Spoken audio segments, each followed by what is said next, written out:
할렐루야. 우리 주님의 크신 은혜가 이 시간 예배하는 우리 모두와 또 병상에 계신 분들과도 함께 하시기를 주님의 이름으로 간절히 축복을 드립니다. 오늘도 전후좌우 분들과 예수님 사랑으로 축복합니다. 인사하겠습니다. 예수님 사랑으로 축복합니다. 아멘. 날씨가 매우 덥고 또 장마철이고 그래서 다니시기 참 불편하시고 우리 권사님들 연로하신데 이 기간을 보내기가 참 젊은 사람들도 힘든데 얼마나 우리 권사님들 힘드실까. 제가 오늘 아침에 우리 아내한테 그랬어요.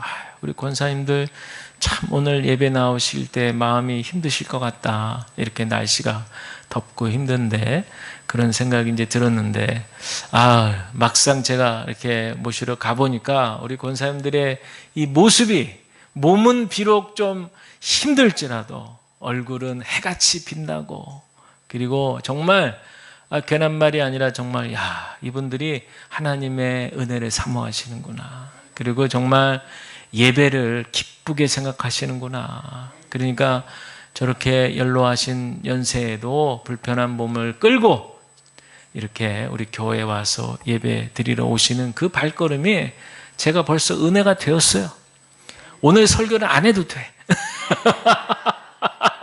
그냥 우리 권사님들의 모습으로다가 은혜가 다 임했어요. 아멘.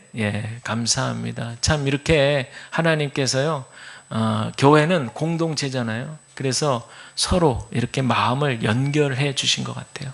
그래서 한쪽 비록 좀 마음이 힘들고 어려운 일이 있어도 또 연결된 또 이쪽의 분들의 그런 얼굴 표정과 또 여러 가지 모습 속에서 또 은혜를 받고 회복될 수 있고 또 반대가 될 수 있고 그러니까 우리 신앙생활이요, 이 공동체가 너무 중요한 거예요.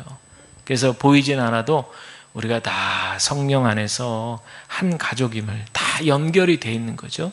그렇게 우리 주양교회가 이렇게 이어져 오고 있는 것도 다 우여곡절 끝에 하나님의 계획과 또 하나님의 인도하심과 섭리하심이다. 이런 사실을 거듭 제가 또 확인하고 믿게 됩니다. 우리가 그 믿음으로 이제 이 시간들을 잘 보내고 또 올해도 이제 얼마 남지 않았는데 마무리도 잘하고 우리가 이제 그런 가운데 새해 우리 주양교회 40주년을 우리가 정말 믿음으로 마음으로 모아서 잘 준비해야겠구나 그런 생각을 제가 해보게 됩니다.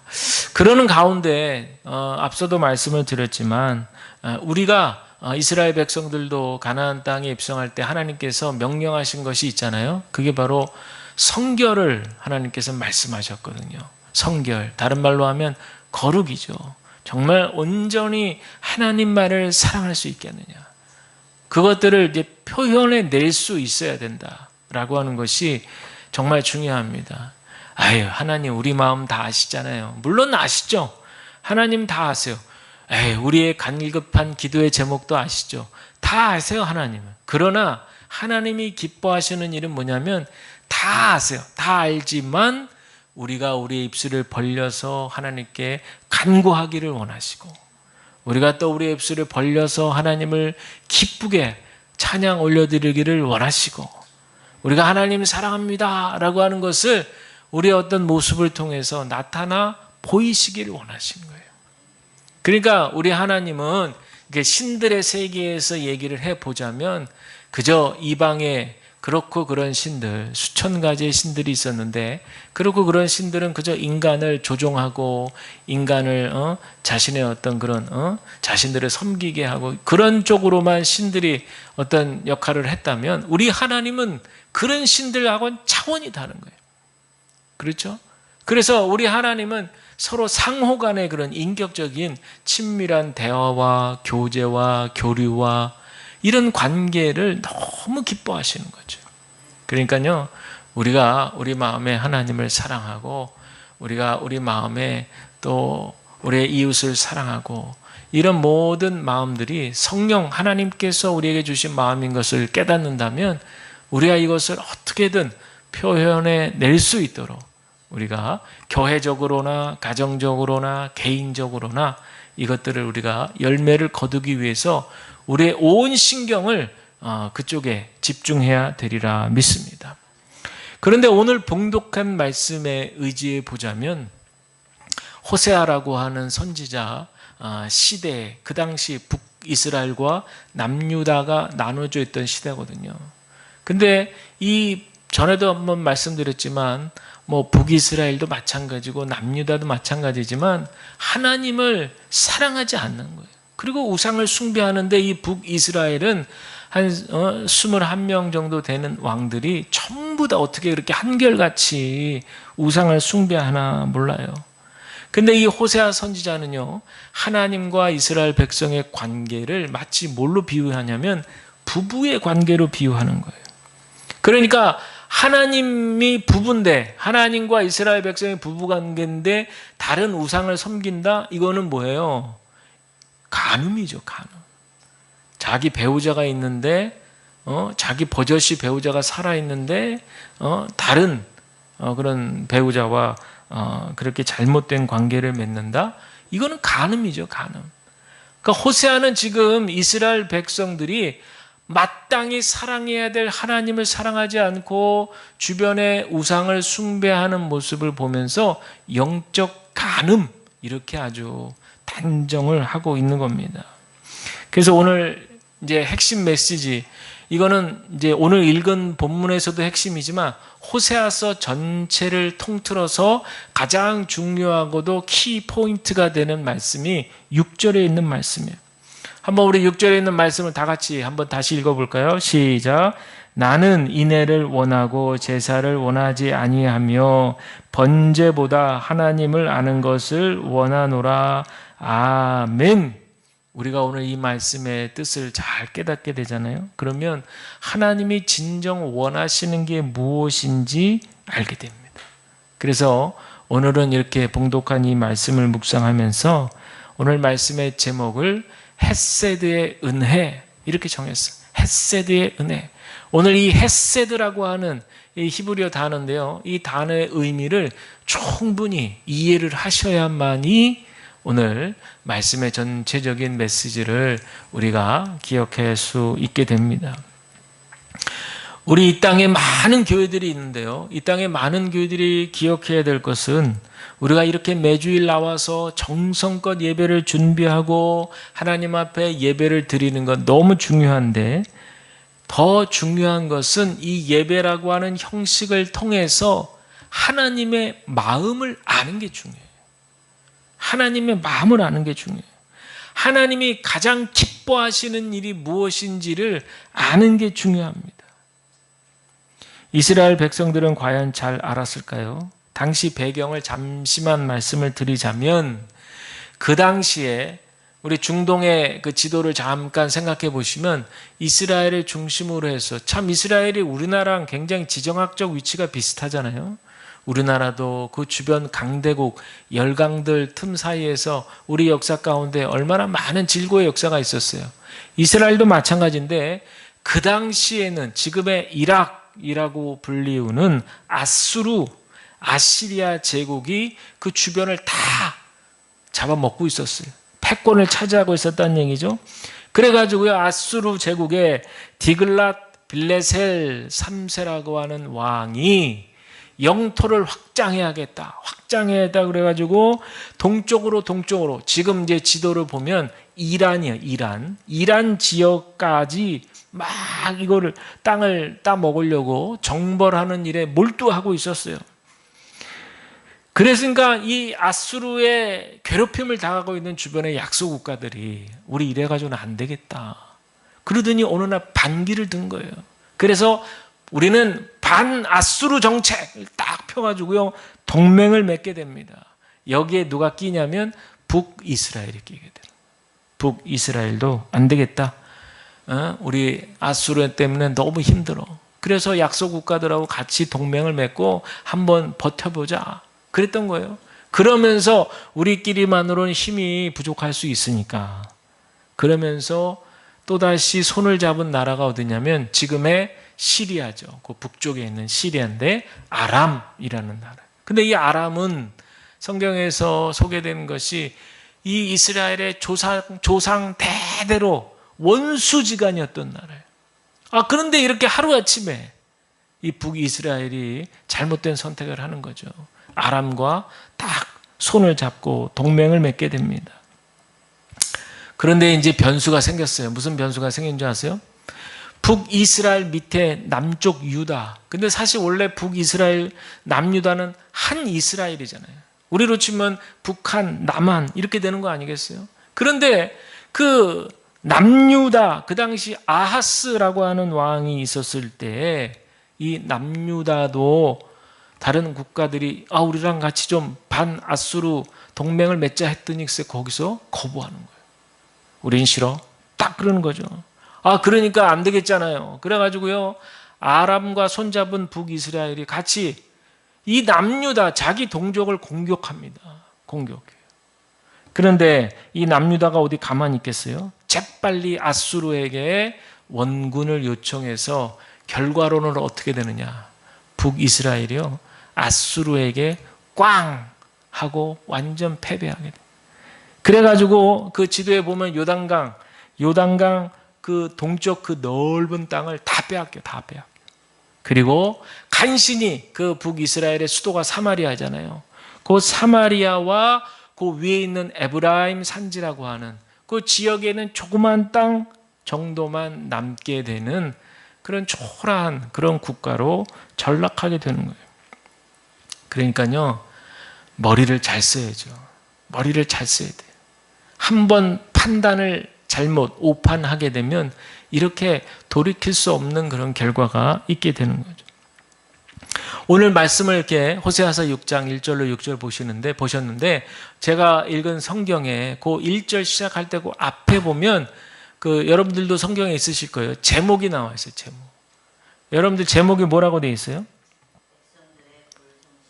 맞습니다. 저도 그렇게 돼 있어요. 백성들의 불성실한 회개. 이 부분을 눈여겨보셔야 돼요. 무슨 말인가 하면 우리가 너무나도 익히 잘 알고 있는 말씀이죠. 오라, 우리가 여호와께로 돌아가자. 굉장히 은혜스럽잖아요. 이거 정말 참된 회개가 이루어지는 그런 말씀이구나 생각하겠지만 사실은 그렇지 않다는 걸 아셔야 돼요. 이 문맥을 살펴보면 오라, 우리가 여호와께로 돌아가자는 이 말씀은 진정한 참회의 말씀이 아닌 거예요. 계속 읽어보시면 오라, 우리가 여호와께로 돌아가자. 여호와께서 우리를 찢으셨으나 도로 낫게 하실 것이요 우리를 치셨으나 싸매어 주실 것이라. 이 의미가 무엇이냐면 이거는 지금 사람들끼리 서로 위로하는 말이지, 그렇게 할 거야, 하나님이 우리를 위로하실 거야, 하나님이 우리를 버리지 않으실 거야, 이렇게 서로 위로하는 말이지, 지금 진심으로 그들이 하나님 앞에 막 거룩하게 회개하는 그런 내용이 아니라는 거예요. 가령 예를 들면 다윗이 시편 51편에서 참회 그 시잖아요. 거기에 내용, 진짜 참회할 때는 어떻게 나오냐면 주의 많은 긍휼을 따라 내 죄악을 지워주소서. 나의 죄악을 맑게 씻기시며 나의 죄를 깨끗하게 지어주시옵소서. 이렇게 아주 진지하게 하는 게 회개잖아요. 근데 지금 요 호세아서 6장 1절 이 말씀은 그런 뜻이 아니에요. 그냥 서로 눈 맞추면서 우리 하나님 앞에 좀 이렇게 회개하는 척하면 하나님이 다 용서해 주실 걸, 이렇게 되는 거예요.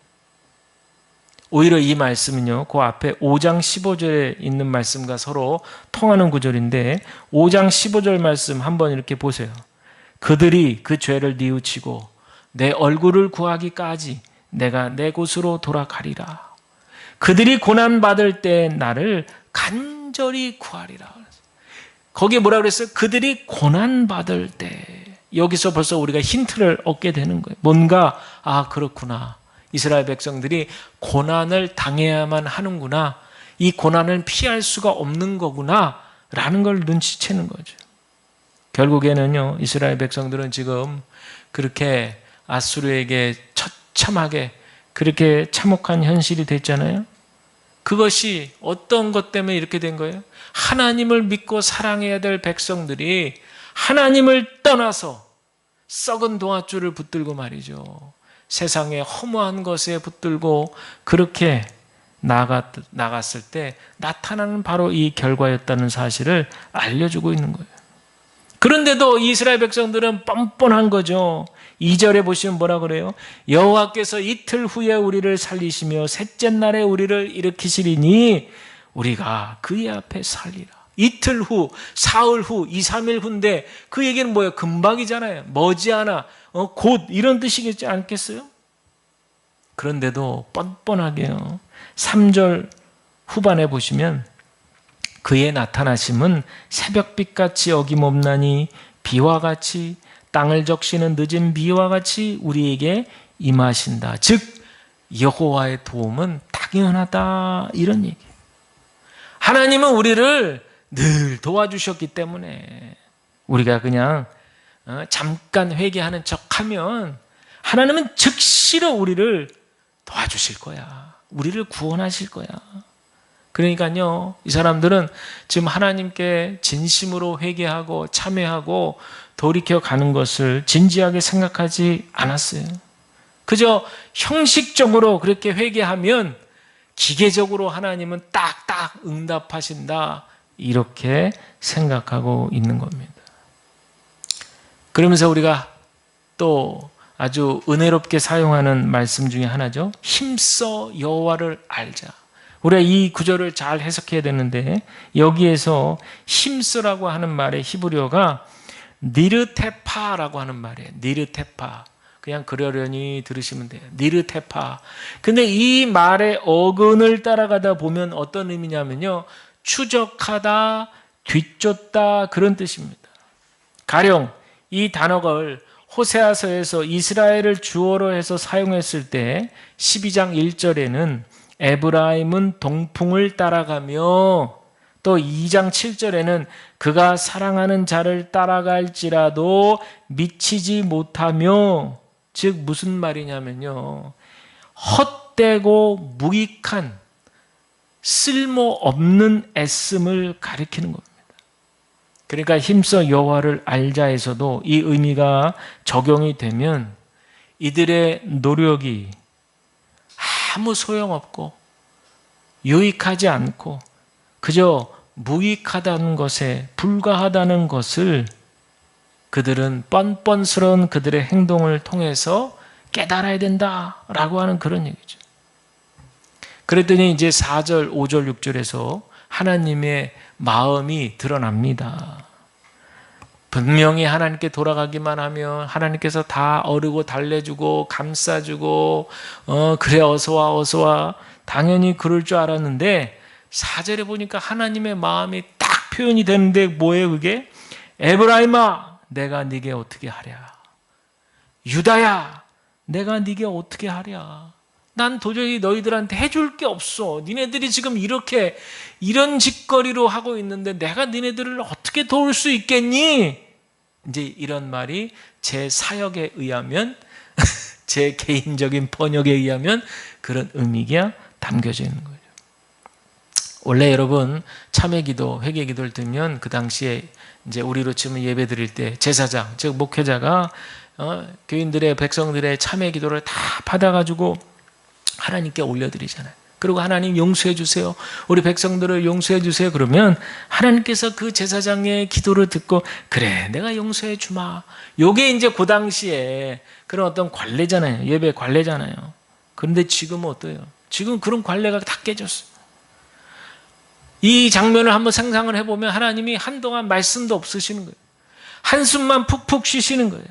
마음이 너무 아프셔가지고 가슴을 막 두드리시는 거예요. 근심과 지친 얼굴이 역력합니다. 단적으로 이스라엘 백성들을 보는 하나님의 마음은 매우 절망적이라는 거죠.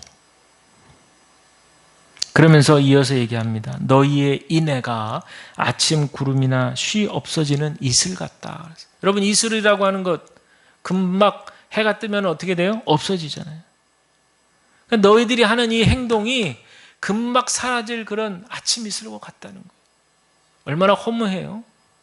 자, 그런데 이제 여기서 오늘의 제목이기도 하고 오늘 제가 드리는 말씀에 이제 본론 겸 핵심 겸 결론이 되는 말씀이 바로 여기에 나오는데 바로 인애라는 단어죠. 인애. 이게 바로 히브리어 헤세드입니다, 여러분. 헤세드 많이 들어보셨을 거예요. 헤세드. 그죠? 근데 이 헤세드 사전을 찾아보잖아요. 그러면 이 뜻이 얼마나 많은지 몰라요? 잘 들어보세요. 이 헤세의 뜻이 뭐냐면 인자, 인애, 우의, 뭐 우정, 뭐 이런 뜻이죠. 은혜, 후대, 후대하다, 선대하다 할 때 선대, 자비, 긍휼, 선한 일, 불쌍하게 여기는 것, 아름다운 것, 이 모든 뜻이 다 이 헤세드의 말에 포함되어 있어요. 그러면 이제 이거를요, 어디에다 사용하느냐, 그 용례라고 하잖아요. 사용례에 따라서 이게 의미가 결정되는데, 하나님을 대상으로 이 헤세드가 사용될 때도 있고, 사람을 대상으로 헤세드란 말이 사용될 때가 있어요. 하나님을 대상으로 사용될 때 여러분이 많이 들어보셨을 거예요. 그게 바로 뭐예요?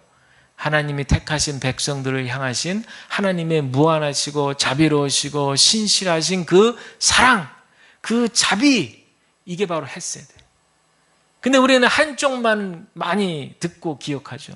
그래서 헤세드 하면 벌써 이 하나님의 사랑만 생각해요. 그런데 제가 또 다 찾아봤거든요.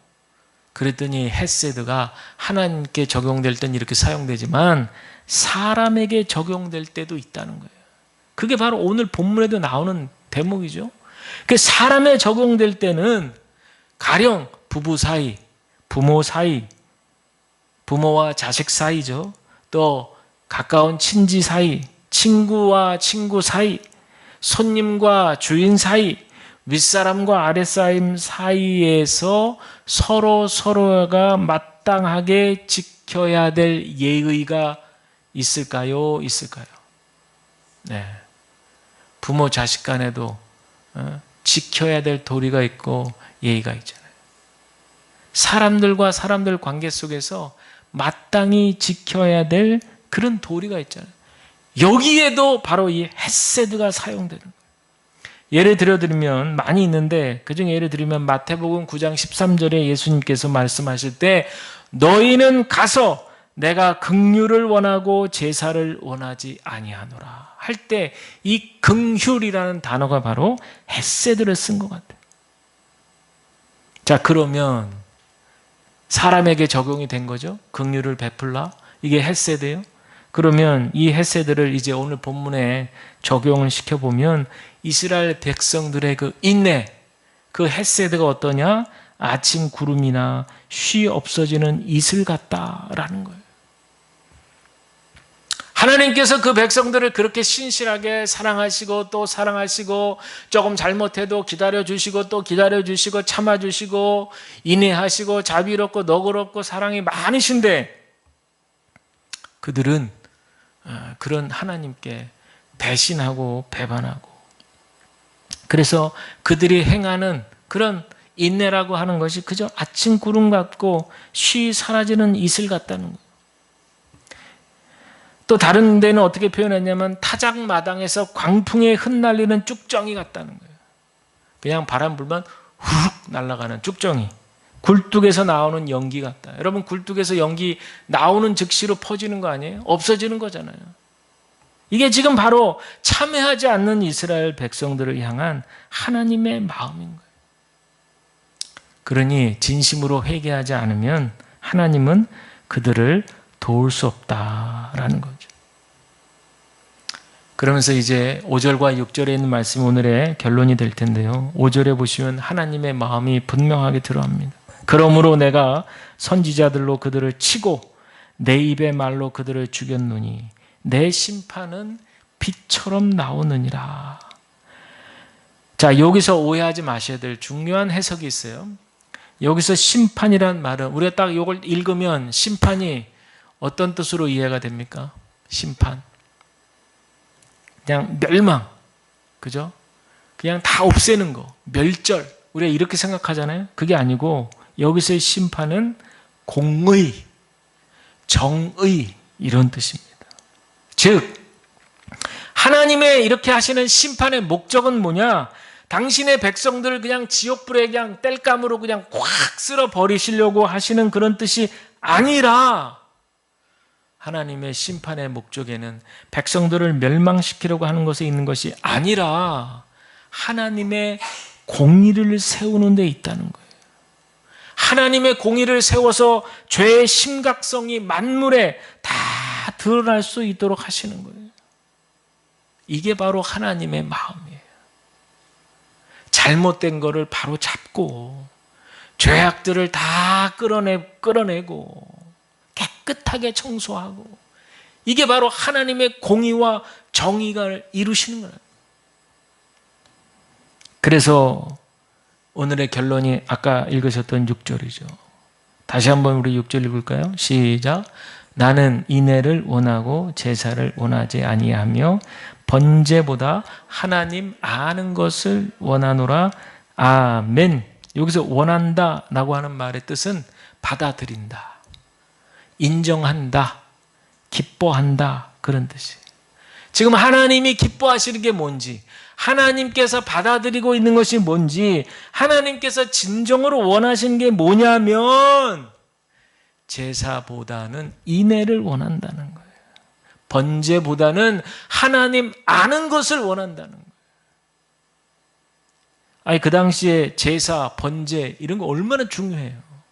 근데 이거는 이제 강조적인 표현이죠. 그렇다고 해서 뭐 제사, 우리가 드리는 예배가 필요 없다, 중요하지 않다 이런 뜻이 아니라 그 중요한 예배보다 더 중요한 것이 바로 하나님의 이러이러한 마음이라는 거예요. 그러니까 그만큼 신중하고 중요하게 생각하라는 거죠. 자, 그런데 또 하나 볼 것은 인애를 원하고 하나님 아는 것을 원하고, 이렇게 같은 표현, 이렇게 같은 위치에서 표현을 했잖아요. 요거를 이제 동의평행법 이렇게 얘기한대요. 동의평행. 같은 선상에서 같은 의미 있는 말들을 올려놓은 거예요. 동의평행법. 그러니까 이 말의 뜻은 뭐냐면 인애를 원하는 거하고 하나님 아는 거하고 같은 말이라는 뜻이에요. 즉 하나님 아는 것, 우리가 하나님 잘 안다 이렇게 할 때에는 우리 삶에 인애가 헤세드가 나타나야 된다. 그게 하나님을 잘 아는 것이라는 거예요. 그냥 이렇게 예배 와가지고 그냥 예배 점잖게 바른 자세로 예배 딱 드리고 저 예배당 문을 열고 나간 그 순간부터 그냥 뭐 만약에 그냥 내 마음대로 내 생각대로 그냥 그렇게 어지러이 행동하며 산다면 그건 하나님의 마음을 알지 못하는 거죠. 지금 이스라엘 백성들이 그렇다는 거예요. 뻔뻔하게 그렇게 자기 멋대로 제사는 형식적으로, 예배는 혁신적으로 드리면서 인간적인 도리에 충실하지 않고 자기 멋대로 그렇게 우상 숭배하면서 하나님을 기쁘게 하지 않는다라고 하는 거죠. 결국 결론적으로 하나님과 바른 관계 속에 거한다는 것은 뭐냐? 하나님을 잘 안다는 것은 뭐냐? 그것은 바로 하나님의 신실함을 알고 하나님을 잘 믿고 따르는 것과 동시에 우리에게 허락된 이웃들과의 관계들, 친밀한 관계들 속에서 인간적 도리를 충실하게 하는 것도 헤세드의 의미라는 거예요. 할렐루야. 지금까지 헤세드 하면은, 저도 지금까지 헤세드 하면 하나님의 자비, 신실한 사랑, 그것만 생각했어요. 그것만 들어서 알죠, 우리가. 그런데 좀 더 연구를 해보니까 이 단어의 뜻이 이렇게 여러 가지가 있다는 거예요.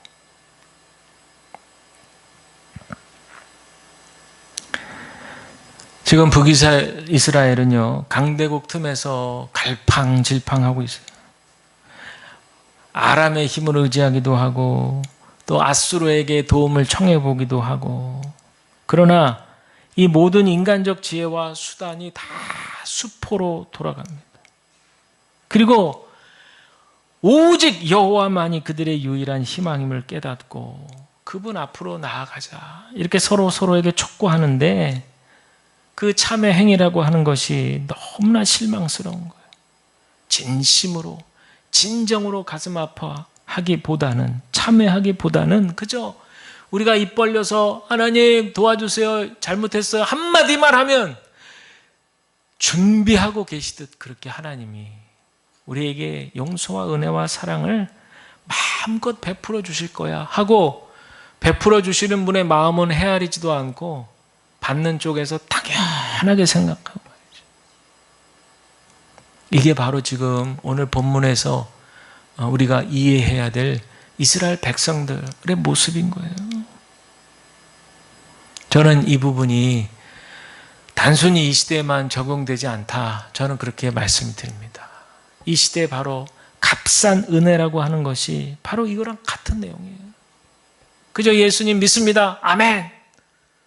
그렇게 그냥 하고 나면 그 다음부터는 뭐 아무렇게나 어떤 식으로 살아도 뭐 나는 이제 구원 받았는데 뭐 이렇게 생각하는 값싼 은혜죠. 값싼 은혜. 여러분, 지금 우리 이 땅의 교회들이 많이 지탄을 받고 있잖아요. 이거는 교회들이 성장을 하지 못해서가 아니라 성숙하지 못해서입니다. 하나님의 은혜와 축복으로 한국교회가 이렇게 많은 복을 받고 이렇게 많이 성장했는데도 불구하고 그 받은 바 은혜를 주변으로 많이 흘려보냈지만 너무 부족한 거예요. 나보다 남을 더 좋게, 낮게 그렇게 생각을 해야 되는데 이 세상적인 사고방식이 교회 안에 들어오면서 내 옆에 있는 사람, 같은 봉사를 하더라도 내 옆에 있는 사람은 함께 도와서 합력해야 될 사람이 아니라 경쟁해서 밟아야 될 사람으로 생각하는, 그게 다 세상적 사고방식이 그 안에 스며들어가서 그런 거예요. 그러니까 내가 잘해야 되고 내가 드러나야 되고 내가 인정받아야 되니까 옆에 사람이 좀 뭐 잘하고 열심히 하면 그걸 박수 쳐주고 좋아해 주질 않고 그냥 가서 그냥 막 안 좋은 얘기로 그렇게 그 사람을 공경에 처하게 하는 거죠. 그러면 그 공경에 처하신 분이 무슨 좋은 마음이 있어서 더 열심히 봉사를 하겠어요. 아유, 난 절대 안 해. 그러니까 교회에서 상처받은 분들이 저 소극적이어야 되고 더 그냥 입 딱 다물고, 교회 가면 입 다물어. 이게 불문율이에요. 교회 가면 입 다물어.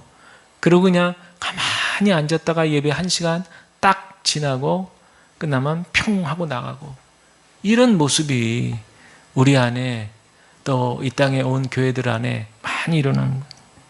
여러분, 지금 우리 교회는요, 우리 교회들은 한국 교회가 그렇게 부흥하던 1960, 70년대가 아닙니다. 그때는 교회들이 세상을 선도하면서 그렇게 리드해 나갔던 시대지만 지금은요, 그때 영향을 미쳤던 교회들의 세상에게 영향을 미쳤던 그 결과로다가 세상의 수준이 비약적으로 올랐어요. 그러면 교회도 같이 따라 올랐어야 되는데 그만 교회는 그 하나님이 주신 복과 은혜 가운데 배가 불러가지고요, 배만 떵떵 치면서 자기 만족감에 도취감에 빠져버리고 교만해지게 된 거예요. 그러니까 세상은 겸손하게 막 비약적으로 발전하는 그 동안의 교회는 그 세상의 발전에 절대 따라가지를 못했습니다.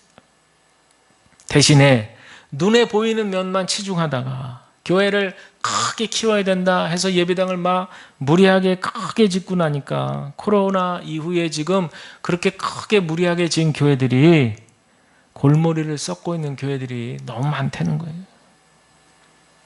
차라리 그 시간에 더 내면을 옹골차게 하나님 말씀으로 가꾸고 성숙을 추구해야 될 우리 신앙의 근본을 잊어버린 채로 눈에 보이는 면에만 치중하다 보니까 그 수준이요, 세상의 수준을 따라갈 수 없는 수준이 되었어요.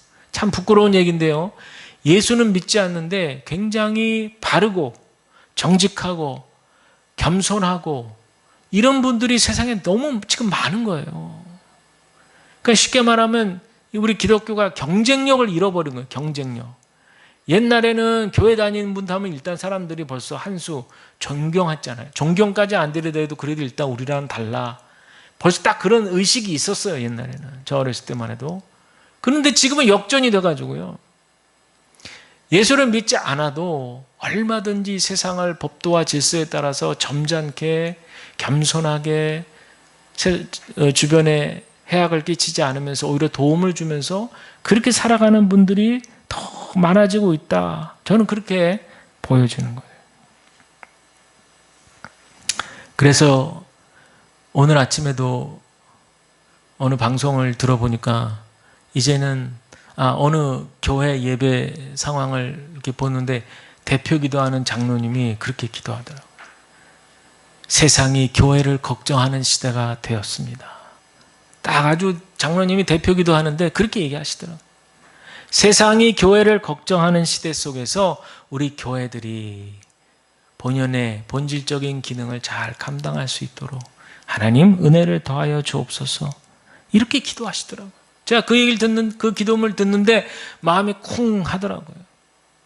세상에 지금 원하는 것은요, 교회들이 그저 상식적으로 행해주기를, 그리고 종교의 그 순 기능 있잖아요. 긍정적인 기능을 다 해주기를 바라는 거예요.